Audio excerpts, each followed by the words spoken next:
அருமை இரட்சகரும் ஆண்டவருமாகிய இயேசு கிறிஸ்துவின் நல்ல நாமத்திற்கு மகிமை உண்டாவதாக. இந்த அருமையான ஜெப முகாமிலே கர்த்தருடைய வார்த்தை கொடுக்கும்படியாக தேவன் கொடுத்த இந்த நல்ல ஸ்லாக்கியத்திற்காய் நான் முதலாவது என் தேவனுக்கு நன்றி தெரிவித்துக் கொள்கிறேன். அல்லேலூயா, அல்லேலூயா, அல்லேலூயான்னு சொன்னா சபையில் இருக்கிறவங்க எல்லாரும் சொல்லணும், எல்லாரும் சொல்லணும் அல்லேலூயா. கர்த்தருடைய பரிசுத்த நாமத்திற்கு மகிமை உண்டாகட்டும். இந்த நாட்களிலே உங்கள் மத்தியிலே கர்த்தருடைய வார்த்தை கொடுக்கும்படியாக ஒரு நல்ல அழைப்பை கொடுத்த ஜேசுராஜ் அவர்களுக்கு நான் இயேசுவின் நாமத்திலே நன்றி தெரிவித்துக் கொள்கிறேன். இந்த ஜெப முகாமை நடத்துவதற்கு சபையை திறந்து கொடுத்த சபை போதகருக்கும் நான் இயேசுவின் நாமத்திலே என் நன்றியை தெரிவித்துக் கொள்கிறேன். வந்திருக்கிறவங்க எல்லாருக்கும் இயேசுவின் நாமத்திலே என் நன்றியும் வாழ்த்தையும் தெரிவித்துக் கொள்கிறேன். செய்தி வரும்பொழுது ஆண்டவர் உங்களோடு நிச்சயமாய் பேசுவார். ஆமேன், அல்லேலூயா சொல்லுவதற்கு நீங்கள் என்ன செய்யக்கூடாது? தயங்கக்கூடாது. தேவ சமூகத்திலே நாம் ஜீவனோடு அமர்ந்திருப்போம். ஆவியானவர் நம்மோடு கூட பேசுவாராக. இந்த முகாமின் பிரதானமான நோக்கம் நாம் அத்தனை பேரும் ஜெப வீரராய் மாற வேண்டும்.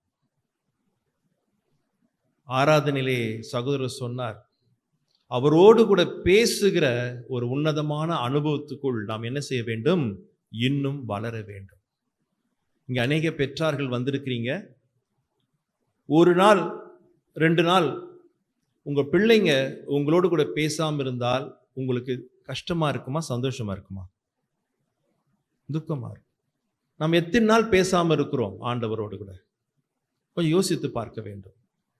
இந்த நாட்கள், இந்த 3 நாட்கள் பிரதானமாய் இங்கே அமர்ந்திருக்கிற ஒவ்வொருவரும் ஜெப வீரராய் மாறி தேவனோடு கூட பேசுகிற அனுபவத்திலே நாம் வளர வேண்டும். இங்கே ஜெபிக்கிறவர்கள் உண்டு, நான் இல்லை என்று சொல்லவில்லை, ஜெபிக்கிறவர்கள் உண்டு. தேவைக்காக கஷ்ட நேரத்திலே, போராட்டத்தின் நேரத்திலே ஜெபிக்கிறவர்கள் உண்டு. சில பேர் டெய்லி ஜெபிக்கிறவர்களும் உண்டு. ஆனால் எல்லாருக்கும் ஒரு கேள்வி, நான் ஜெபிக்கிறேன், என் ஜெபத்துக்கு என்ன வரல, ஒன்றும் பதில் வரலையே, ஏன்? இந்த முதலாவது செஷனில் நம்முடைய வாழ்க்கையிலே ஜெபிக்கிற ஜெபத்துக்கு ஏன் பதில் வரவில்லை என்பதை நாம் ஆராய்ந்து நம்மை நாம் சரி செய்ய வேண்டிய இடத்துல சரி செய்வோம் என்று சொன்னால், இன்று முதல் நாம் ஜெபிக்கிற எல்லா ஜெபத்துக்கும் தேவன் ஆம் என்றும் ஆமேன் என்றும் பதில் கொடுக்க வல்லவராக இருக்கிறார். ஆமேன், சத்தமா சொல்லுவோம், ஆமேன், ஆமேன். இந்த நாள் செய்திக்கு ஆதாரமாக ஏசாயா தீர்க்கதரிசன புஸ்தகம் 65ஆம் அதிகாரம் 24ஆம் வசனத்தை வாசிக்க கேட்போம். யாராவது எடுத்தவர்கள் எனக்காய் வாசிங்கள். ஏசாயா 65:24. அப்பொழுது அவர்கள் கூப்பிடுவதற்கு முன்னே நான் மறு உத்தரவு கொடுப்பேன், அவர்கள் பேசும்போதே நான் கேட்பேன். எல்லாரும் கண்களை மூடுவோம். பயத்துடனே பக்தியுடனே நாம் அவருடைய முகத்தை நோக்கி நாம் பார்ப்போம். இன்றைக்கும் ஆவியானவர் நம்மோடு கூட பேசும்படியாய், நம்முடைய ஜெப வாழ்க்கை முற்றிலுமாய் மாற்றப்படும்படியாய் ஆவியானவர் தமது வார்த்தைகளை கொண்டு நமக்கு கற்றுக் கொடுக்கும்படியாய் நாம் எல்லாரும் அவரை நோக்கி நாம் ஜெபிப்போம். எல்லாரும் ஜெபிக்கலாமா? எல்லாரும் வாய் திறந்து ஜெபிப்போம். எல்லாரும் ஜெபிப்போம். மகா இரக்கமும் கிருபையும் பரிசுத்தம் உள்ள எங்கள் நல்ல பிதாவே, இயேசுவின் நாமத்திலே இந்த அருமையான ஜெப முகாமுக்காய் நன்றி செலுத்துகிறோம். இந்த இனிமையான காலை நேரத்திற்காய் நன்றி செலுத்துகிறோம். இம்மட்டுமாய் உம்மை ஆராதிக்க கொடுத்த அந்த நல்ல ஸ்லாக்கியத்திற்காய் நன்றி செலுத்துகிறோம். சபையா நாங்கள் அத்தனை பேரும் ஒரு மனதோடு கூட உம்முடைய மெல்லிய சத்தத்தை கேட்கும்படியாய், உம்முடைய பரலோகத்தின் ஆலோசனையை கேட்கும்படியாய் நாம் கூடி வந்திருக்கிறோம். ஆவியானவர் எங்களோடு கூட பேசுவீராக. இன்று முதல் எங்கள் ஜெப வாழ்க்கை முற்றிலுமாய் மாற்றப்படும்படியாய், எங்கள் ஜெபங்களுக்கு எல்லாவற்றுக்கும் பதில் கிடைக்கத்தக்கதாக எங்கள் ஜீவியமும் மாறும்படியாய் ஆவியானவர் உமது வசனத்தை கொண்டு எங்களுக்கு போதிப்பீராக. நீங்க பேசுங்க, நாங்க கேட்கிறோம். இயேசுவின் நாமத்தில் ஜெபிக்கிறோம் எங்கள் ஜீவனுள்ள எங்கள் நல்ல பிதாவே, ஆமேன், ஆமேன். மறுபடியும் வாசிங்க அந்த வசனத்தை. அப்பொழுது அவர்கள் கூப்பிடுவதற்கு முன்னே நான் மறு உத்தரவு கொடுப்பேன், அவர்கள் பேசும்போதே நான் கேட்பேன். எவ்வளவு நல்ல ஆண்டவர் பாத்தீங்களா? கூப்பிடுவதற்கு முன்பதாகவே சொல்லுங்க, பேசுங்க, மறு உத்தரவு கொடுப்பேன். பேசும்போதே இன்னைக்கு மனுஷன் செய்யறானாங்க. சரி, உங்க கட்டின கணவர் நீங்க பேசும்போது கேட்கிறாரா? நீங்க பேசும்போது சட்டை போட்டு வெளியே போவார். அதே மாதிரி அவர் பேசும்போது நீங்க அப்பதான் அப்படியே கிச்சனுக்குள்ள போயிடுவீங்க. மனுஷன் கூட ஒருத்தன் பேசுறது என்ன செய்ய மாட்டேன்றான்? கேட்க மாட்டேன்றான். ஆனா சர்வ லோகத்தையும் சிருஷ்டித்த கர்த்தர் சொல்லுகிறார், நான் அவர்கள் கூப்பிடுவதற்கு முன்பதாகவே என்ன செய்வாராம்? மறு உத்தரவு கொடுப்பாராம். நான் பேசும்போது என்ன செய்வாராம்? இவ்வளவு நல்ல தேவனை இந்த உலகத்துல வேற யாராவது பெற்றிருக்கிறார்களா? சொல்லுங்க பார்க்கலாம். ஒருவருக்கும் அப்படி கிடையாது. நாம் பாக்கியம் உள்ள ஜனங்கள். நாம் ஆராதிக்கிற தேவன் பேசும்போதே கேட்கிற தேவன். நாம் கூப்பிடுவதற்கு முன்பதாகவே மறு உத்தரவு கொடுக்கிற தேவன். வேதத்திலே நீங்கள் வாசிக்கும் பொழுது ஆதியாகமத்தின் புஸ்தகம் 24ஆம் அதிகாரம் வீட்டில் போய் வாசித்துக் கொள்ளுங்கள். 14, 15, 16 வசனத்துல ஆபிரகாமுடைய வேலைக்காரன் எலியேசர் ஈசாக்குக்காக மகளை தெரிந்தெடுத்துக் கொள்ளும்படியாய் வருகிறான். ஒரு துறவண்டையிலே வந்து நிற்கிறான். அவன் ஆண்டவரை நோக்கி பேசுகிறான். ஆண்டவரே, தாகத்துக்கு தண்ணீத்தா என்று நான் கேட்கும் பொழுது உனக்கு மாத்திரமல்ல ஒட்டகத்துக்கும் தருவேன் என்று யார் சொல்லுகிறாளோ அவளே என் எஜமானுடைய மகனுக்கு ஏற்ற மகள் என்பதை அறிந்து கொள்ளும்படியாய் ஆண்டவரை நோக்கி அப்படி பேசுகிறான். உடனே யார் வந்துட்டா தெரியுமாங்க? ரெபெக்காள் வந்தார். எவ்வளவு நல்ல ஆண்டவர் பாத்தீங்களா? பேசும்போதே அப்படி கேட்கிறார், உடனே பதில் கொடுக்கிறார். அதே போல வரி வசூலிக்கிறவர்கள் பேதுருவிலிருந்து கேட்கிறார்கள். மத்திய 17ஆம் அதிகாரம் 24, 25, 20 கடைசி 3 மாசம் வீட்டில் போய் வாசிங்கள். வரி செலுத்துவார் என்று சொல்லிவிட்டு அவன் வீட்டுக்குள் போகிறான். அவன் வாய் திறந்து கூப்பிடுவதற்கு முன்பதாகவே இயேசு சொல்லுகிறார், நாம் அவளுக்கு இடரலாய் இராதபடிக்கு நீ சமுத்திரத்தில் போய் வலைய தூண்டில போட்டு மீனை பிடித்து அதில் கிடைக்கிற நாணயத்தை எடுத்து எனக்காக உனக்காக செலுத்து என்று சொல்லி பேதுரு பேசுவதற்கு கூப்பிடுவதற்கு முன்பதாகவே அவனுக்கு என்ன பதில் கொடுத்தார் தெரியுமா என் ஆண்டவர்? அதே ஆண்டவரை தான் நாம் ஆராதிக்கிறோம். எத்தனை பேர் ஆமென் சொல்ல முடியும்? நம்முடைய தேவன் பட்சபாதம் உள்ள தேவனா? எலியேசருக்கு தான் பதில் கொடுப்பேன், எலியேசர் பேசினாதான் கேட்பேன், பேதுரு கூப்பிடுவதற்கு முன்பதாக பதில் கொடுப்பேன், உங்களுக்கெல்லாம் கொடுக்க மாட்டேன், எனக்கெல்லாம் கொடுக்க மாட்டேன் என்று சொல்லுவாரா? சொல்லுங்க. நீ மௌனமா இருக்கிறத பார்த்தா அப்படிதான் சொல்லுவான்ற மாதிரி தெரியுது. அப்படி செய்வாரா? ஒரு நாள் செய்ய மாட்டார். ஒரு நாள் செய்ய மாட்டார். அப்படி இருக்கும் பொழுது ஏன் என்னுடைய ஜெபத்துக்கு பதில் வரவில்லை?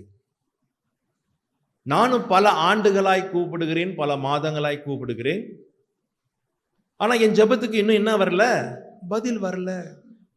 நான் பேசும்போது ஆண்டவர் கேட்கிறாரோ கேட்கவில்லையோ என்ற ஒரு சந்தேகமும் உண்டு. நாம் பேசும்போது ஆண்டவர் கேட்கிற தேவனாக இருக்கிறார். நாம் கூப்பிடுவதற்கு முன்பதாகவே நமக்கு என்ன செய்வாரா? மறு உத்தரவு கொடுக்கிற தேவனாக இருக்கிறார். அப்ப ஏன் என் வாழ்க்கையிலே அந்த அனுபவம் இல்லை? அதுதான் இன்றைக்கு நாம் தியானிக்க போகிறோம். நம்முடைய வாழ்க்கையை நாம் என்ன செய்து கொள்ள போகிறோம்? சரி செய்து கொள்ள போகிறோம். எந்தெந்த காரியத்திலே சரி செய்ய வேண்டும் என்று ஆவியானவர் உங்களோடு கூட எந்த வசனத்தை கொண்டு பேசுகிறாரோ அதை நாம் இன்றைக்கு இன்னும் கொஞ்ச நேரத்தில் ஜெபிக்க போகிறோம். அந்த ஜெப நேரத்திலே நாம் அறிக்கை செய்து நாம் ஒப்புரவாகுவோம் என்று சொன்னால் இன்று முதல் நாம் ஜெபிக்கிற ஜெபத்துக்கெல்லாம் என்ன உண்டு? பதில் நிச்சயமாய் உண்டு. முதலாவது காரியம், சங்கீதங்களின் புஸ்தகம் 66ஆம் சங்கீதம் 18ஆம் வசனத்தை வாசிக்க கேட்போம். என் இருதயத்திலே அக்கிரம சிந்தை கொண்டிருப்பேன், ஆனால் ஆண்டவர் எனக்கு செவி கொடார். என்ன செவி கொடார்? சொல்லுங்க, என்ன செவி கொடார்? யாரும் பேச மாட்டீங்களோ? ஜெபத்துக்கே செவி கொடார். அது நல்லா சொல்லுங்க. பதில் கொடாருல ஜெபத்துக்கு. நான் ஜெபிக்கிற ஜெபமே அவர் காதுக்குள்ளே போகாதான். எப்போ? என் இருதயத்திலே அக்கிரம சிந்தை கொண்டிருந்தார். என் சிந்தை சரியா இருந்தால், என் இருதயம் சரியா இருந்தால், என் நினைவுகள் சரியா இருந்தால் என் ஜெபத்துக்கு நிச்சயமாய் பதில் உண்டு. ஜெபமே காதுக்குள்ள போகலன்னு சொன்னா என்றைக்கு ஜெபத்துக்கு பதில் வரும்? கொஞ்சம் சொல்லுங்க பார்க்கலாம். அவர் ஜெபமே காதுல ஏறாது. நம்முடைய ஜெபம் என் ஆண்டவர் செவிக்குள்ளே நுழைந்து அந்த ஜெபத்துக்கு எனக்கு பதில் வரணும்னு சொன்னா முதல் காரியம் நம்முடைய சிந்தை எப்படி இருக்க வேண்டும்? சரியாக இருக்க வேண்டும். பவுல் சொல்லுகிறான் பிலிப்பியர் 2:5, கிறிஸ்து இயேசுவில் இருந்த சிந்தையே உங்களில் இருக்க கடவது. இயேசு பைபிள் படிச்சு பாருங்க, எங்கெல்லாம் ஜெபித்தாரோ அப்படி ஜெபத்துக்கெல்லாம் உடனே என்ன வந்தது? பதில் வந்தது. காரணம், அவர் சிந்தை சரியா இருந்துச்சு. நம்முடைய சிந்தை எப்படி இருக்கிறது?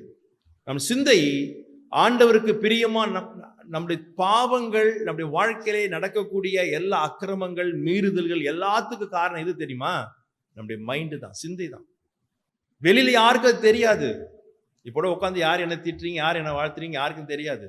சிந்தை சரியா இருந்ததுனால் நம்முடைய ஜெபத்துக்கு தேவன் பதில் கொடுக்க வல்லவராக இருக்கிறார். என்ன மோட்டிவ்?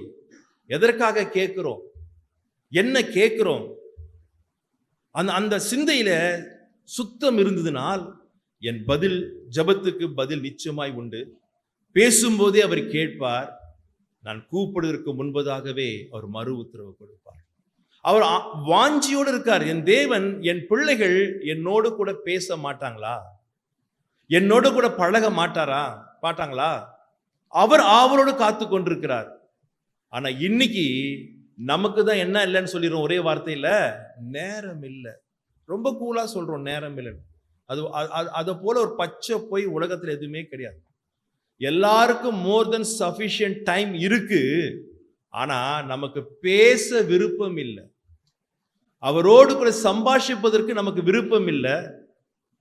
ஆகையினால கூலா சொல்லிடுறோம் நேரம் இல்லை என்று சொல்லி. சபையை தயவு செய்து இந்த முகாமுக்கு வந்திருக்கிற அன்பு சகோதர சகோதரிகளே, நம்முடைய மூச்சும் பேச்சும் ஜெபமா இருக்க வேண்டும்.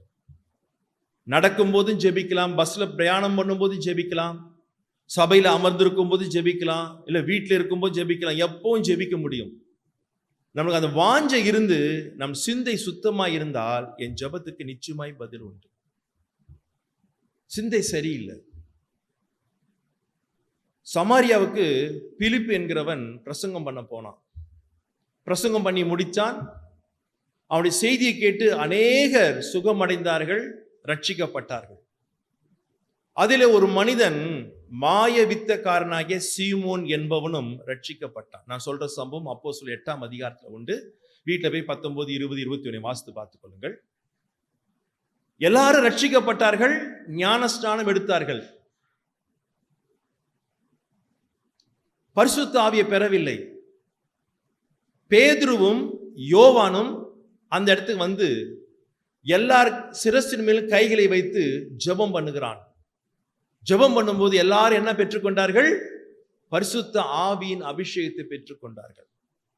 இந்த மாய வித்தைக்காரனாக இருந்து மனம் திரும்பின சீமோன், அவனுக்கு பரிசுத்த ஆவி அபிஷேகம் வேணும் என்கிற எண்ணத்தை விட, அது வந்தால் அதை கொண்டு நான் அதிகமாய் ஃபேமஸா மாறலாம், பணம் சம்பாதிக்கலாம் என்று சொல்லி பணத்தை கொண்டு போய் கொடுத்து அவன் பேதுருட்டை கேட்கிறான். அவன் சிந்தை சரியில்லை. அவன் சிந்தை சரியில்லை. பேதுரு சொன்னான், உன் பணம் உன்னோடு கூட நாசமா போவது. உன் சிந்தை ஜெபத்துல என்ன இருக்கு? உன் சிந்தை எப்படி இருக்கு? எந்த நோக்கத்துக்காக கேட்கிறோம்? தயவு செய்து முதல்ல நம்முடைய மைண்ட் கிளியரா இருக்கும் என்று சொன்னால் ஒண்ணு நிச்சயம், என் ஜெபத்துக்கும் உங்கள் ஜெபத்துக்கும் பதில் உண்டு. ரெண்டாவது, பேசும்போதே அப்படி நீங்க நான் எப்படி இருந்தாலும் நான் பஸ்ல போகும்போது ஜெபம் பண்ணுவேன், என் ட்ரெயின்ல போகும்போது ஜெபம் பண்ணுவேன், எப்போனா பண்ணலாம், ஒன்றும் தப்பு இல்லை. அது அந்த அந்த கேட்கிற காரியத்துக்கு ஆண்டவர் நம்மோடு கூட பேசுவதையும் பதில் பேசுவதையும் அதற்கான காரியங்களை கைக்குடி பண்ணுகிறதையும் நாம் பார்க்கும்போது தெரியும், ஆண்டவர் என் சத்தத்துக்கு என்ன செய்திருக்காரு? செவி சாய்த்திருக்கிறார். ஆல்வேஸ் ஃபர்ஸ்ட் நம்முடைய மைண்ட் எப்படி இருக்கணும்? கிளியரா இருக்கணும். சுத்தமா இருந்ததுன்னா நிச்சயமாய் நம்முடைய ஜெபத்துக்கு பதில் உண்டு. நம்ம இப்ப ஜெபிக்க போகிறோம். நம்முடைய சிந்தையில என்ன அசுத்தம் இருக்கிறது? எல்லாத்துக்கும் காரணம் இங்கதான் ஆரம்பமாகுது. நிறைய பேர் வெளியே காரியமா பாவத்தை செய்யவே வேணாம், சிந்தையே பாவம் எல்லாத்தையும் செஞ்சிருவாங்க. அப்படிப்பட்ட சிந்தை இருக்கும் என்று சொன்னால் எத்தனை வருஷம் நான் முட்டி போட்டு ஜெபித்தாலும், குதிச்சு ஜெபித்தாலும் என் ஜெபத்துக்கு என்ன வராது? பதில் வராது. முதல்ல நம்முடைய சிந்தையை சரி செய்து கொள்வோம். இரண்டாவதா ஏன் நம்முடைய ஜெபத்துக்கு பதில் வரவில்லை? ஆண்டவர் ஜெபிக்கும் முன்பு என்ன செய்ய சொல்கிறார்? மார்க் எழுதின சுவிசேஷம் 11ஆம் அதிகாரம் 25ஆம் வசனத்தை வாசிங்கள். நீங்கள் நின்று ஜெபம் பண்ணும் பொழுது உங்கள் பேரில் ஒருவனுக்கு யாதொரு குறை உண்டாயிருக்குமானால் பரலோகத்தில் இருக்கிற பிதா உங்கள் தப்பிதங்களை உங்களுக்கு மன்னிக்கிறது போல அவங்க தப்பிதங்களை என்ன செய்ய வேண்டும்?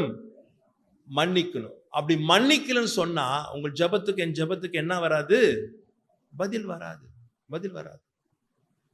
நீ நின்று ஜெபம் பண்ணும் பொழுது முதல் காரியம் என்ன செய்யணும்? ஆண்டவர் மற்றவர்கள் செய்கிற குற்றங்களை, மற்றவர்கள் நம்மளுக்கு விரோதமாய் செய்த தவறுகளை நாம் என்ன செய்திருக்க வேண்டும்? மன்னித்திருக்க வேண்டும். நாம் என்ன எத்தனை காரியங்களை எத்தனை பேரை மன்னிக்காம நம்ம மனசுல வச்சிருக்கிறோம்? யோசித்து பாருங்கள். எத்தனை பேரை மன்னிக்க முடியல. ஆனா டெய்லி நம்ம ஆண்டவர்கிட்ட கேட்கிறோம், இயேசுவை என்ன செய்யும்? மன்னியும் மன்னியும் மன்னியும் கேட்கிறார். அவர் மன்னிக்கிறாரா இல்லையா? மன்னிக்கிறார். ஆனா நமக்கு விரோதமாய் ஒருத்தர் சின்ன தவறு செய்தாலும் நம்மளால் என்ன செய்ய முடியவில்லை? மன்னிக்க முடியவில்லை. கசப்பை வைத்திருக்கிறோம், பகையை வைத்திருக்கிறோம். சமயம் கிடைக்கும் போது பழி வாங்கலாம் என்ற எண்ணத்தோடு கூட இருக்கும் பொழுது அந்த எண்ணம் உள்ள மனிதனுடைய ஜெபத்துக்கு என்ன வராது? பதில் வராது. பதில் வராது. கட்டின கணவனையே நாம் மன்னித்து ஒப்புரவாக முடியவில்லை. இன்னைக்கு அநேக குடும்பத்துல மனைவி கிட்ட ஒப்புரவாக முடியல, மன்னிக்க முடியல. கணவன் மனைவிக்குள்ள கசப்பு, பகை. எத்தனை வருஷம் ஜெபித்தாலும் ஜெபத்துக்கு என்ன வராது? பதில் வராது. யாரிடத்தில் ஒப்புரவாக முடியவில்லை. மாமியாற்ற ஒப்புரவாக முடியவில்லை, உற்றார் உறவினற்ற ஒப்புரவாக முடியவில்லை. அவங்க பார்க்கும் போதெல்லாம் ஏதோ ஒரு காரியம், கசப்பு, நமக்குள்ள பகையை வைத்துக் கொண்டே இருக்கிறோம். ஆனா ஜெபம் மாத்திரம் செய்கிறோம். ஆனா அந்த ஜெபத்துக்கு என்ன வராது? பதில் வராது. தயவு செய்து சபையே, நாம் இன்னும் எத்தனை நாட்கள் இருக்க போகிறோம், எத்தனை மணி நேரம் இருக்க போகிறோம் யாருக்கும் தெரியாது. நாளை தினம் பிறப்பதை நாம் அறிய மாட்டோம். ஆனா நமக்குள்ள இருக்கக்கூடிய பகைகளும் கசப்புகளும் வைராக்கியம் எவ்வளவு பாருங்க, எவ்வளவு இருக்கு பாருங்க. தயவு செய்து இன்னைக்கு அவைகளை நாம் ஒழிப்போம் என்று சொன்னால் நானும் நீங்களும் பேசும்போது கர்த்தர் கேட்பார். நீங்கள் கூப்பிடுவதற்கு முன்பதாகவே அவர் பதில் கொடுப்பார். தயவுசெய்து சீக்கிரமா போய் யாவரோடும் சமாதானமா இருக்க கற்றுக்கொள்ளுங்கள். நாம் ஒன்னும் கொண்டு வரவில்லை, ஒன்னும் கொண்டு போவதில்லை. ஆனா இதற்குள்ள நாம் படுகிற ஈகோ 3 எழுத்து, ஈகோ 3 எழுத்து. ஆனா ரிலேஷன் என்கிற 8 எழுத்த அந்த 3 எழுத்து சின்ன பின்னமாய் மாற்றுகிறது. இன்னைக்கு அநேக குடும்பத்துக்குள்ள சமாதானம் இல்லை. சின்ன வீடு, ஒரு 400 ஸ்கொயர் ஃபீட் 500 ஸ்கொயர் ஃபீட் இருக்கிறாங்க. கணவன் மனைவிக்கு பேச்சு இல்லை, பேச மாட்டேன்றாங்க. கிறிஸ்தவர்கள் இப்ப எந்த அளவுக்கு உங்களுக்குள்ள ஒரு மன்னிக்கிற சுபாவம் இல்லை என்று சொன்னால் எப்படி ஐயா என் ஜெபத்துக்கு தேவன் பதில் கொடுப்பார்? நீங்கள் நின்று ஜெபம் பண்ணும்போது முதல்ல யார் பேர்ல குற்றம் இருந்தாலும் சரி, முதல்ல நீங்க என்ன செய்து வேண்டும்? ஒப்புரவாக வேண்டும். ஒப்புரவாக வேண்டும். ஈகோ வேணாம், ஈகோ வேணாம். அவன் என்ன பொம்பளைட்ட போய் நான் மன்னிப்பு கேட்கறத? நான் யார் தெரியுமா? ஆம்பளை, மீசை வச்சிருக்கிறேன். கற்பாம்பூச்சி கூட தான் மீசை இருக்கு, அது பெரிய விஷயமா? ஒப்புரவாகுங்கள், உங்களை தாழ்த்துங்கள், கொஞ்சம் தாழ்த்துங்கள். கர்த்தர் உங்களை உயர்த்துவார், உங்கள் ஜெபங்களுக்கு பதிலை கொடுப்பார். நீங்க ஒப்புரவாகாமல் எத்தனை கோடி நீங்கள் சபைக்கு காணிக்கை கொடுத்தாலும் சபை போதகர் ஊழியர்கள் வாங்குவார்கள். ஆனால் தேவன் அதை என்ன செய்ய முடியாது? அங்கீகரிக்க முடியாது. காணிக்கை செலுத்த வருவதற்கு முன்பதாக ஒரு பேர் உனக்கு ஏதாவது குறை இருந்தால் காணிக்கை அங்கேயே பலிபீடத்தில் வச்சுட்டு நீ முதல்ல என்ன செய்ய சொன்னார் ஆண்டவர்? போய் ஒப்புரவாகு. Most important. இயேசு செய்த மிகப்பெரிய ஊழியமே ஒப்புரவாக்குதல் ஊழியம். அதை தான் நம்மையும் செய்ய சொல்லியிருக்கிறார். பிதாவுக்கு நமக்கு எந்த தொடர்பு இல்லாம இருந்தது. இயேசு சிலுவையில ரத்தத்தை சிந்தி அந்த தடையா இருந்த நடுச்சுவரை உடைத்து எனக்கும் பிதாவுக்கும் ஒப்புரவாகும்படியாய் இயேசு செய்தார். பலமுறை என்னை மன்னித்திருக்கிறார், உங்களையும் மன்னித்திருக்கிறார். ஆனால் நான் இன்னும் ஒருத்தரை ஒரு விஷயத்துல மன்னிக்க முடியாமல் பகையை வைத்திருப்பேன் என்று சொன்னால், உன் வாழ்க்கையில நீ ஏறிருக்கிற எல்லா ஜபத்துக்கும் பதில் கிடைப்பது அரிதான காரியம். தயவு செய்து மன்னிப்பு கேளு. சவுல் சொல்லுகிறான், நான் கர்த்தரை நோக்கி வேண்டிக் கொண்டேன், பதில் வரவில்லை. தும்மி ஊரிமினால் கேட்டு பார்த்தேன், பதில் வரவில்லை. 1 சாமுவேல் 26 வீட்டில் பேசிக் கொள்ளுங்கள். ஏன் வரல? சவுலின் ஜெபத்துக்கு ஏன் பதில் வரல? ஏன் அவன் போய் சூனியக்காரியை பார்க்க போனான்? ஏன் அங்க போனான்? ஏன் சாமுவேல் எழுப்ப சொன்னான்? பதில் வரல. அவன் சொல்றான், எனக்கு பதில் வரல. ஏன் வரல? அவன் தாவீதோடு கூட ஒப்புரவாயிருந்தால், தாவீது ஒரு கெடுதலும் சவுலுக்கு செய்யல, நன்மைதான் செய்தான். நன்மை பெற்ற சவுல் தாவீதுக்கு விரோதமாய் செயல்பட்டான், கொலை செய்யும்படியாய் முயற்சித்தான். அவனே சொல்லுகிறான் ஒரு இடத்துல, தாவீதே நீ நீதிமான், நீ எனக்கு நன்மை செய்தாய், நான் உனக்கு என்ன செய்கிறேன்? தீமை செய்கிறேன். ஜபத்துக்கு பதில் வரலன்னு தெரிஞ்ச சவுல் உடனே தாவீதே வாப்பா, சாரி, நீ நல்ல செஞ்ச, என்னை மன்னிச்சிரு, நான் ஜெபிக்கிறேன், ஜபத்துக்கு பதில் வரல, பெலிஸ்தீன் எனக்கு விரோதமாய் வருகிறான், நான் என்ன செய்யணும் தெரியல.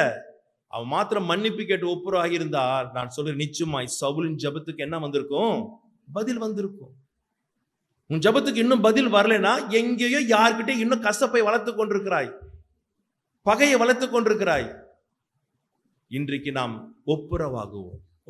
ஒருவரை தூரத்தில் இருந்தாலும் சரி, போன் பண்ணி, உண்மையிலேயே அவங்க மேலதான் தப்பு இருக்கட்டும், நீங்க ரொம்ப தங்கமான சகோதர சகோதரி, உங்க மேல நீ தப்பே செஞ்சுக்கிறேன்னு வச்சுக்கோங்க.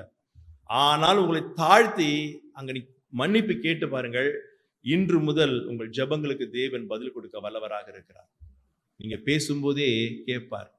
சொல்லுமா தம்பி, சொல்லு மகளை, சொல்லு. விருப்பத்தோடு உன் சத்தத்தை கேட்பார். ஏன் தெரியுமா? உன் சிந்தை கிளியரா இருக்கிறது. கசப்பு இல்லை, பகை இல்லை, வைராக்கியம் இல்லை, பழி வாங்குற எண்ணம் இல்லை. அப்படி ஒரு வாழ்க்கை வாழும்போது என் ஜெபத்துக்கு நிச்சயமாய் பதில் உண்டு. அல்லேலூயா. நான் அந்த 3 நாள் திருப்பி சொல்ற மாதிரி வச்சுக்கூடாது. அல்லேலூயான்னு சொன்ன சபையில் இருக்கிற எல்லாரும் சொல்லணும். அல்லேலூயா. எல்லாரும் சொல்லுங்க. மூன்றாவதாய் ஏன் ஜெபத்துக்கு பதில் வரவில்லை?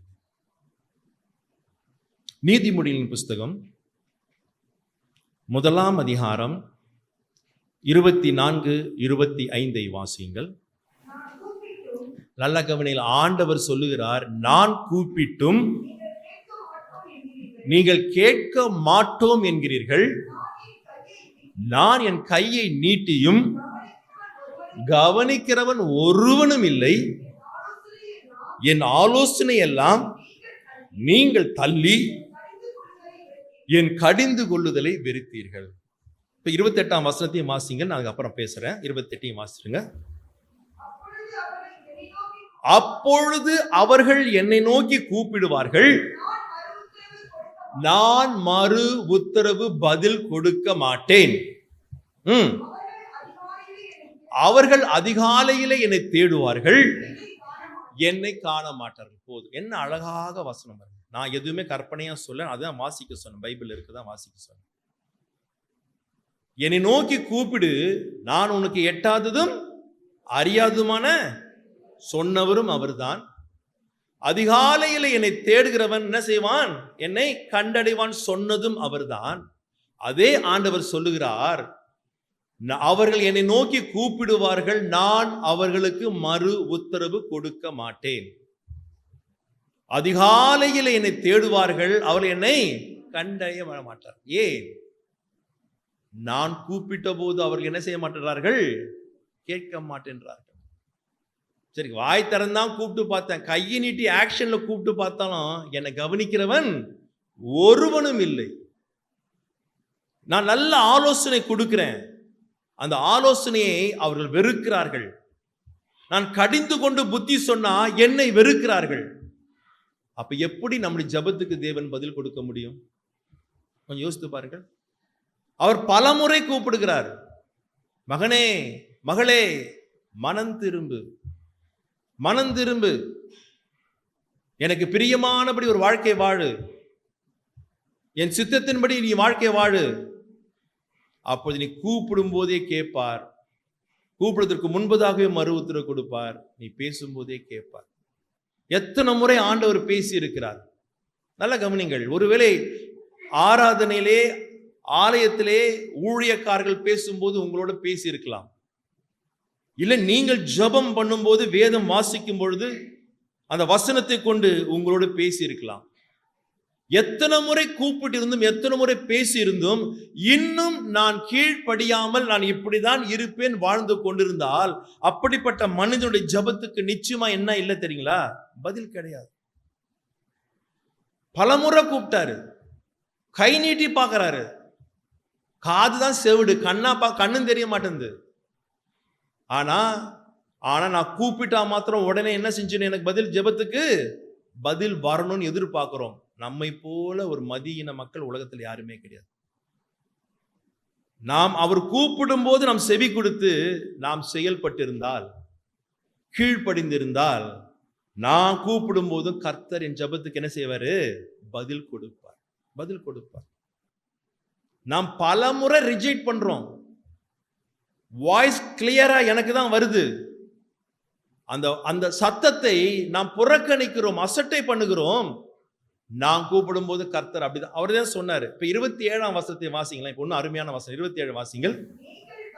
நல்லா கவனிங்கள். நீங்கள் பயப்படும் காரியம் புசல் போல் வரும்பொழுது, நல்லா கவனிங்கள், ஆபத்து சூறாவளி போல் வரும்பொழுது, உங்களுக்கு நேரிடும் போதும் நெருக்கமும் இடுக்கமும் உங்கள் மேல் வரும்பொழுது போதும். என்ன செய்வாரா? ஆகடின்னு என்ன அர்த்தம்? சொல்லுங்க, ஆகடின்னு என்ன அர்த்தம்? சத்தமா சொல்லுங்க. பரிகாசம் பண்ணுவாராம், பரிகாசம் பண்ணுவார். தேவையா நமக்கு? ஆபத்து சூறாவளி போல வருது, நம்ம அப்போ ஐயோ ஐயோ ஐயோ கத்தின்னு ஜெபம் பண்ணுவோம். அப்ப ஆண்டவர் அசால்ட்டா மேல உட்காந்து என்ன திரும்ப செய்வார்? நம்மளை பார்த்து பரிகாசம் பண்ணுவார். ஏய், நான் கூப்பிடும் போது நீ எவ்வளோ அசால்ட்டா இருந்த, நான் எத்தனை முறை உங்ககிட்ட பேசினேன், எத்தனை ஆலோசனை கொடுத்தேன், எப்படிலாம் உனக்கு கடிந்து கொண்டு புத்தி சொல்லி நீ திரும்பு சீர்படுன்னு சொன்ன, நீ ஒன்றையும் கேட்காம நீ இஷ்டம் போல வாழ்ந்த, இப்ப என்ன செய்வ? தயவு செய்து ஆண்டவர் கூப்பிடும் போது நாம் என்ன செய்ய வேண்டும்? செவி கொடுத்து கீழ்ப்படிய வேண்டும். ஆலோசனை கொடுக்கிறார், அந்த ஆலோசனை நாம் உதறி தள்ளுகிறோம். சரி, கடிந்து கொண்டு எச்சரித்து புத்தி சொல்லுகிறார், அதையும் நாம் வெறுக்கிறோம். அப்ப நம்ம முடிவு என்ன? கடிந்து கொண்டு புத்தி சொன்னால் நாம் கேட்கறது கிடையாது. நல்ல ஆலோசனை, அப்படிதான் ஆலோசனை கொடுத்தாரு. வசனம் சொல்லுது, வாசிக்கலாம். லூக்கா எழுதின சுவிசேஷம் 7ஆம் அதிகாரம் 30ஆம் வசனத்தை கொஞ்சம் வாசிங்கள். லூக்கா 7:30. பரிசேயரும் ஞான சாஸ்திரமோ யோவான் ஸ்நானகரினாலே ஞான ஸ்நானம் பெறாமல் தங்களுக்கு கேடு உண்டாக தேவனுடைய ஆலோசனையை தள்ளிவிட்டார். நல்ல ஆலோசனை. பரிசேயர் ஞான என்ன செஞ்சார்களா? தங்களுக்கு கேடு. நம்மளுக்கு வாழ்க்கையில் ஒரு கேடு வந்தா, பிரச்சனை வந்தா யார் மேல பழிய போட்டுருவோம்? கிறிஸ்தவனுக்கு ஒரு இளிச்சவன் இருக்கான். யார் அவன்? பிசாசு. நீங்க ஆலோசனைக்கு செவி கொடுக்க மாட்டீங்க, ஆண்டவர் கடிந்து கொண்டு புத்தி சொன்னா கேட்க மாட்டீங்க, கூப்பிட்டா திரும்ப மாட்டீங்க, கை நீட்டி கூப்பிட்டாலும் பார்க்க மாட்டீங்க. ஆட்டோமேட்டிக் நமக்கு என்னதான் வருமா? கேடுதான் வரும். நியாய சாஸ்திரிகள், வேதப்பாரர்கள், பரிசேயர்லாம் கேடு உண்டாக்கி, ஏன்? யோவான் ஸ்நானகன் எவ்வளவோ கூப்பிட்டு பார்த்தா, மனம் திரும்புங்கள், பரலோக ராஜ்யம் சமீபமாயிருக்கிறது, நல்ல கனி கொடாத மரங்கள் எல்லாம் வெட்டுண்டு அக்கினியில போடப்படும், வனாந்தரத்துல கத்துறான். எவனும் கேட்கல. மனம் திரும்பி ஞானஸ்நானம் எடுங்கள், கேட்கல. ஆலோசனை கொடுத்தான், கேட்கல. கேடு உண்டாகும். இன்றைக்கு அமர்ந்திருக்கிற அநேகர் இன்னும் ஞானஸ்நானம் எடுக்காமல், ஆண்டவர் பல முறை பேசி இருந்தும் நீங்கள் இன்னும் தள்ளி போட்டுக்கொண்டே இருந்தால் உங்கள் வாழ்க்கையில இன்னும் கேடு உண்டாகும். நான் சொல்லவில்லை, வசனம் சொல்லுகிறது. கூப்பிடும்போது மனம் திரும்புங்கள், சொல்லும்போது கீழ்ப்படிங்கள். அவர் கூப்பிடும்போது நான் ஆம் ஆண்டவரை, சொல்லும் ஆண்டவரை, அடியேன் கேட்கிறேன் கீழ்ப்படிஞ்சால், நான் கூப்பிடுறதுக்கு முன்பதாகவே மறு உத்தரவு கொடுப்பார். நான் பேசும்போதே கேட்பார். இப்ப மிஸ்டேக் யார் மேல இருக்கு? நம்ம மேல. என்ன ஏமா சேர்க்கிறீங்க? நீங்க சொல்லுங்க, உங்க மேல நீங்க சொல்ல, என் மேல நான் சொல்லிக்கிறேன். என் மேலே இருக்கு. இதுல கூட்டணிலாம் வேணாம். என் மேல தப்பு இருக்கு, உங்க மேல தப்பு இருக்கு. அது சரி செய்யணும். நான் எவ்வளவுக்கு எவ்வளவு நான் சீக்கிரமா கீழ்ப்படுகிறேனோ அவ்வளவுக்கு அவ்வளவு சீக்கிரமா என் ஜெபங்களுக்கு எல்லாம் தேவன் பதில் கொடுக்க வல்லவராக இருக்கிறார். அல்லேலூயா. எல்லாரும் சொல்லணும் அல்லேலூயா. அடுத்ததாக நிறைய இருக்கு. நான் ஒரு சில காரியங்களை நேரம் அனுமதிக்கிறோமா நான் சொல்லி முடிச்சிடுவேன். நிறைய நாம் தியானிக்கும் இந்த செய்திக்கு தியானிக்கும் போது நிறைய பாயிண்ட்ஸ் ஆண்டவர் கொடுத்தார். நான் எல்லாத்தையும் சொல்ல முடியாது. ஒரு சில காரியம் நான் சொல்லுகிறேன். எரேமியா தீர்க்கதரிசன புஸ்தகம் 11ஆம் அதிகாரம் 10ஆம் வசனத்தில் வாசிங்கள். போதும். அவர்கள் என் வார்த்தையை, நான் சத்திய வசனத்தை, ஜீவனுள்ள வார்த்தைகளை நான் எவ்வளவோ பேசுகிறேன், அவர் என்ன செய்கிறார்களா? கேட்க மாட்டோம் என்கிறார். அடுத்த வசனம் வாசிங்கள். அவர்கள் வார்த்தையை கேட்க மாட்டோம் என்று சொன்னார்கள். அவர்கள் தப்பித்து கொள்ள மாட்டாத யார் பண்ணுவா? யார் வர பண்றா? ஆண்டவரே வர பண்றார். தீங்கு வர பண்ணுவேன். அந்த தீங்கு வரும்போது அவர் என்னை நோக்கி கூப்பிடுவார்கள். அவன் கூப்பிடும்போது நான் என்ன செய்ய மாட்டேன். இந்த வார்த்தை வரும்பொழுது இந்த வார்த்தையை நீ ரிஜெக்ட் பண்ற, கேட்க மாட்டேன், முடியாது, நான் இப்படிதான் இருப்பேன் அப்படின்னு சொன்னா அவரே தீங்க வர வைப்பார். அவரே எப்படி இருப்பாரா? கேளாதோர போல இருப்பார். நம்ம முடிவு என்ன? யோசித்து பாருங்க, யோசித்து பாருங்க. ஒருவேளை உங்க குடும்பத்தில் யாரோ ஒருத்தர் நெருங்கினவர்கள் ஹாஸ்பிட்டல் அட்மிட் பண்ணியிருக்கிறாங்க. டாக்டர் சொல்லிட்டாங்க இன்னும் 24 மணி நேரம் 48 மணி நேரம் சொல்லுவாங்க. அந்த நேரத்தில் ஜெபம் எப்படி இருக்கும்? நம்ம ஜெபம் அடேங்கப்பா கூரை பிச்சுக்கிட்டு ஓடும். ஆனால் அப்போ ஆண்டு எடுத்துட்டு இருப்பாரா? கேளாதவரை போல, செவிடனை போல இருப்பார். ஏன்? நான் எத்தனை வார்த்தை பேசினேன், ஒவ்வொரு ஞாயிற்றுக்கிழமையும் எத்தனை வார்த்தை உன்னோட பேசினேன். நீ பைபிள் வாசிக்கும் போது எத்தனை வார்த்தையை கொண்டு உன்னோட பேசின. ஒன்னுக்காச்சும் நீ செவி கொடுத்தியா? கேட்க மாட்டோம், நான் செய்ய முடியாது, நான் கீழ்ப்படிய முடியாது. நீ எவ்வளவா எதிர்த்து நின்ற. நானும் அப்படிதான் இருப்பேன். அவர் உத்தமனுக்கு உத்தமனும் சொல்லுங்க. அதுக்குள்ள முடிச்சிட்டீங்களா வசனத்தை? அதுக்குள்ள முடிச்சிட்டீங்க வசனத்தை. மாறுபாடு உள்ளவனுக்கும் நான் அவருக்கு சத்தம் கேட்காம இருந்தா நான் கூடும்போது அவர் எப்படிதான் இருப்பாரு? கேட்க மாட்டார். தயவு செய்து சபையே, எந்த ஒரு சின்ன விஷயம் தாங்க, ஒரு சின்ன விஷயத்துல இருந்து நீங்க வார்த்தைக்கு கீழ்ப்படிய பெரிய காரியத்திலையும் கீழ்ப்படிய கர்த்தர் நமக்கு உதவி செய்வார். தயவு செய்து சின்ன சின்ன விஷயத்திலே நம்ம கீழ்ப்படிவோம், வார்த்தைக்கு கீழ்ப்படிவோம். நம்முடைய ஜெபங்கள் எல்லாவற்றுக்கும் என் தேவன் பதில் கொடுக்க வல்லவராக இருக்கிறார். அல்லேலூயா. சத்தமே இல்லையே. அல்லேலூயா. அடுத்து நேரம் முடிய அடுத்து யாக்கோபு எழுதின நிருபம் 4ஆம் அதிகாரம் 3ஆம் வசனத்தை வாசிங்கள். நீங்கள் விண்ணப்பம் பண்ணியும் உங்கள் இச்சைகளை நிறைவேற்றும்படி செலவழிக்க வேண்டும் என்று தகாத விதமாய் விண்ணப்பம் பண்ணுகிறபடியால் நீங்கள் பெற்றுக்கொள்ளாமல் இருக்க. ஜெபத்துக்கு என்ன வர மாட்டேங்குது? பதில் வர மாட்டேங்குது. மோட்டிவ் சரியில்லை. நம்ம ஜெபத்தோட நோக்கம் சரியில்லை. நம்முடைய சுய இச்சைகளை நிறைவேற்றுவதற்காக நம்முடைய காரியங்கள், தேவனுக்கு விரோதமில்லாத காரியத்தில் கூட நம்முடைய சுய இச்சைகளை நிறைவேற்றும்படியாய் தகாத விதமாய் ஜெபிக்கிறதுனாலே என் ஜெபத்துக்கு என்ன வரல? பதில் இல்லை. மோட்டிவ் எப்படி இருக்கு? மோட்டிவ் எப்படி இருக்கு? இச்சை நிறைவேற்ற காரியங்கள். பையன் ஜெபம் பண்ணும், ஆண்டவரே அந்த பொண்ணு தான் எனக்கு வேணும். சத்தியமா ஜெபத்துக்கு பதில் வராது. இச்சை, உன் இச்சை நிறைவேற்ற. அதே மாதிரி பொண்ணு ஜெபம் பண்ணும், ஆண்டவரே எனக்கு அந்த பையன் தான் வேணும். இதெல்லாம் உங்க சுய இச்சைகளை நிறைவேற்றத்தக்கதாக எப்படிப்பட்ட ஜெபங்களுக்கு என்ன வராது? பதில் வராது. உன் மோட்டிவ் எப்படி இருக்கு? நல்ல பெந்தகோஸ்தே சகோதரியாக இருக்கலாம். டபுள் பெட்ரூம் வீடு, இந்த ரூம்ல மாமியார் ஜெபம் பண்ணுவாங்க, ஆண்டவரே என் மருமக ரொம்ப வாய் பேசுறா, வாயை கிழியும். அந்த ரூம்ல மருமக ஜெபம் பண்ணுவா, ஆண்டவரே என் மாமியார் காலை உடையும். இந்த ஜெபத்துக்கு பதில் வர நினைக்கிறீங்க?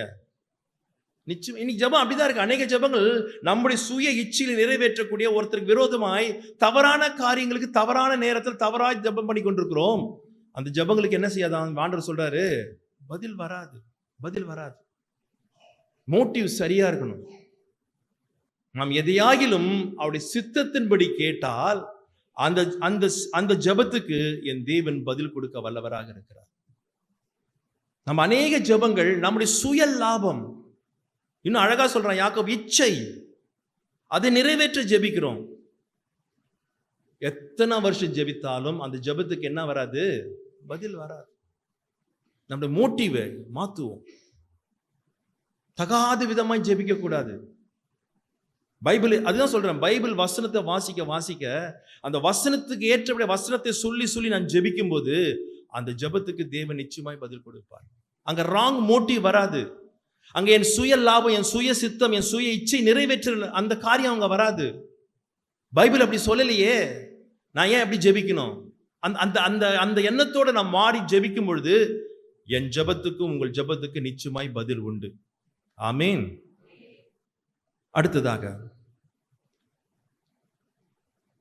யோபுவின் புஸ்தகம் 35ஆம் அதிகாரம் 12ஆம் வசனத்தை வாசிங்கள். அங்கே அவர்கள்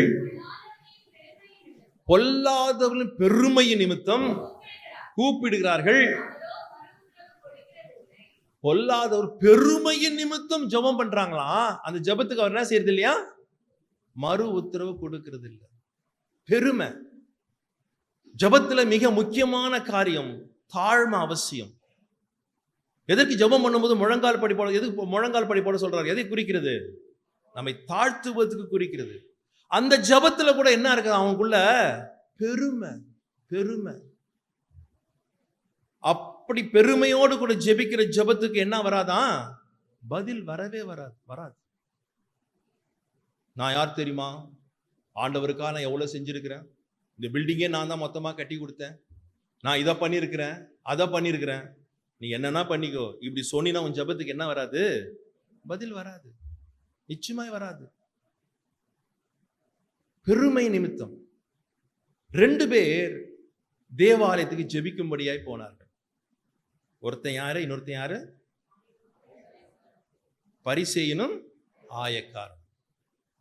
பரிசேயன் ஆலயத்துக்கு உள்ளே நிற்கிறான், ஆயக்காரன் வெளியே நிற்கிறான். ஜெபத்துல இந்த பரிசேயன் அவர் ஊழியக்காரன், ஆண்டவரே எனக்கு இன்னும் அபிஷேகம் தாங்க, எனக்கு இன்னும் ஜெப ஆவியை ஊற்றுங்க, நான் இன்னும் பரிசுத்தமாய் வாழணும். இந்த ஒண்ணுமே கேட்கலைங்க. ஒண்ணுமே ஜெபத்துல கேட்கறது தான் வேலை. அவன் அதை கூட கேட்கல. என்ன சொல்லி சொன்னான்? அவன் ஜெபமே பண்ணல. அவன் என்ன சொல்றான்? அந்த ஆயக்காரனை போ, நான் இல்லை, தசமமாகலாம் கொடுக்குறேன், நல்லா உபவாசம் இருக்கிறேன். வேற என்ன கேட்டான்? வேற எதாவது கேட்டான்? அவனுக்கு எதாவது கேட்டான்? ஒண்ணுமே கேட்கலைங்க. அவனுக்குள்ள என்ன இருந்தது தெரியுமா? அவ்வளவும் பெருமை. அது இருக்கிறான் பார், அந்த ஆயக்காரன் வெளியே நிற்கிறான் பார். அவனை போல நான் இராதபடினா அந்த ஸ்தோத்திரம் சத்தியமா ஆண்டு அங்கீகரிக்க மாட்டார். எப்படி ஜெபிக்கிறான்? அவனை போல இல்லை. இது ஜெபமே அல்ல. ஆனா அவன் வெளியே நின்னவன் ஒரே ஒரு வார்த்தை, தன் தலையை வானத்துக்கு ஏற துணியாமல் அநியாயமா வரி வாங்கினாச்ச மார்பிள் அடிச்சு கொண்டு பாவியாக என்பது கிருபையாய் இருந்து ஜெபம் பண்ணினான். அவங்க வசனம் சொல்லுது, அவன் அல்ல. அப்ப ஆண்டவர் எங்க நிக்கிறார் சொல்லுங்க பார்க்கலாம்? ஆண்டவர் இப்ப வெளியே நிக்கிறார். அங்க வெளியே நிக்கிறவருக்கு இவன் அவனாயிட்டான். இவன் பக்கத்துல யார் வந்துட்டா? ஆயக்காரன். ஏன் பக்கத்துல வந்தான்? தாழ்மைங்க. உள்ள இருந்த ஆண்டவர் இப்ப வெளியே போய் நிக்கிறார். அவன் அல்ல, இவனே நீதிமானாக்கப்பட்டான். இப்ப இவன் யார்? கிட்ட இருக்குது யாரு? ஆயக்காரன்.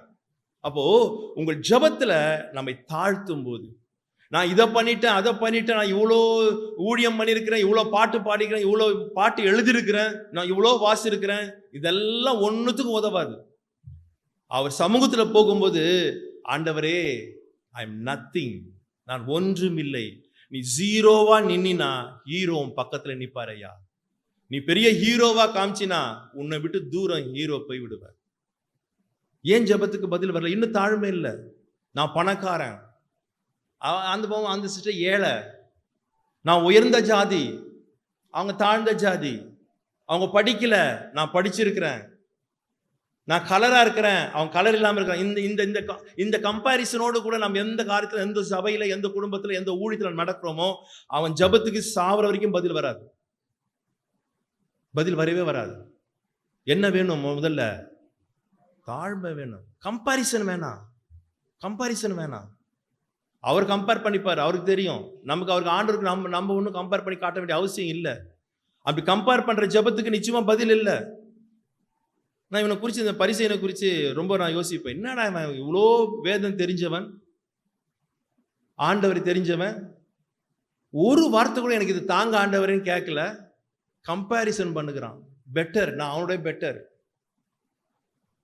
உபவாசமும் தசமபம் காணிக்கை கொடுப்பதெல்லாம் ரகசியமான காரியங்கள். பைபிளை வாசித்து பாருங்கள், மலைய பசங்க போய் வாசித்து பாருங்கள், மத்திய 6ஆம் அதிகாரத்தை வாசித்து பாருங்கள். ஜெபம் ரகசியமாக இருக்க வேண்டும். காணிக்கை கொடுப்பது ரகசியமாக இருக்க வேண்டும்.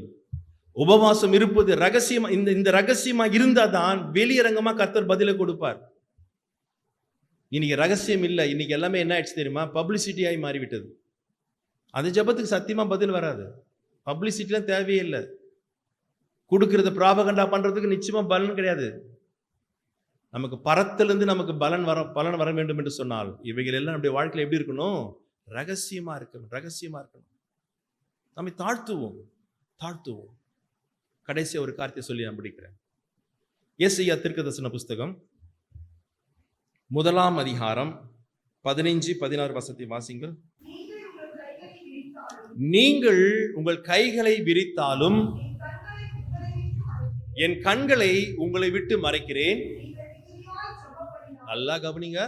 நீங்கள் மிகுதியாய் ஜெபம் பண்ணினாலும் கேளேன்.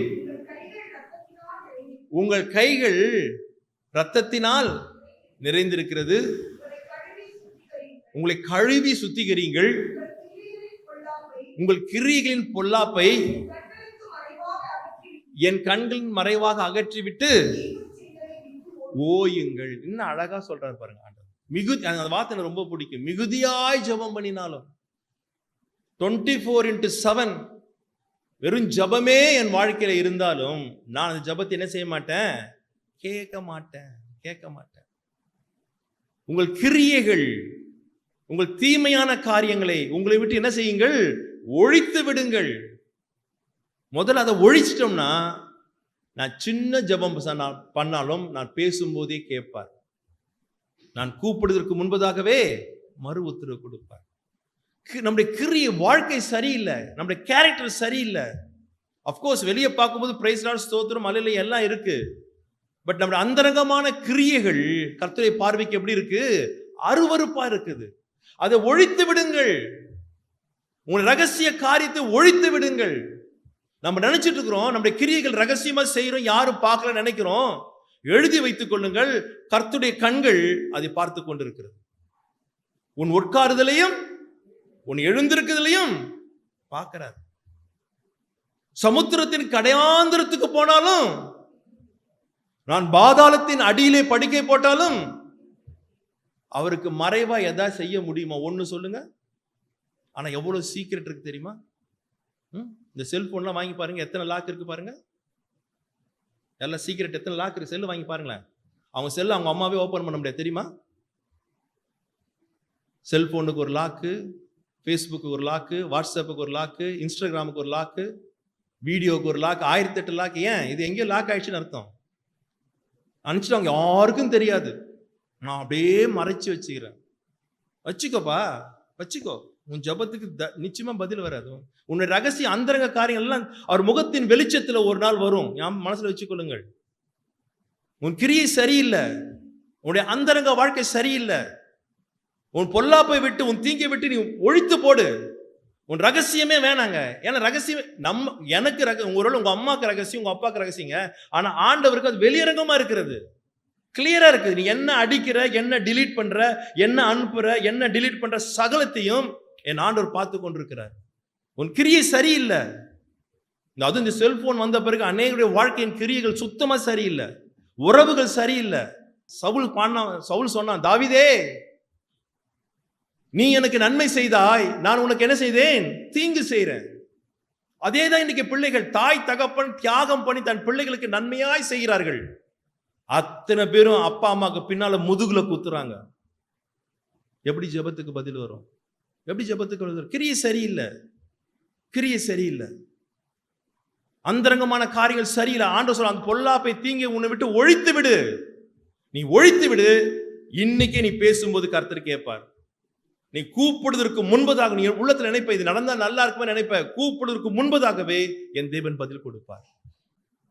நம்ம வாழ்க்கையை இப்ப நம்ம சரி செய்ய போகிறோம்.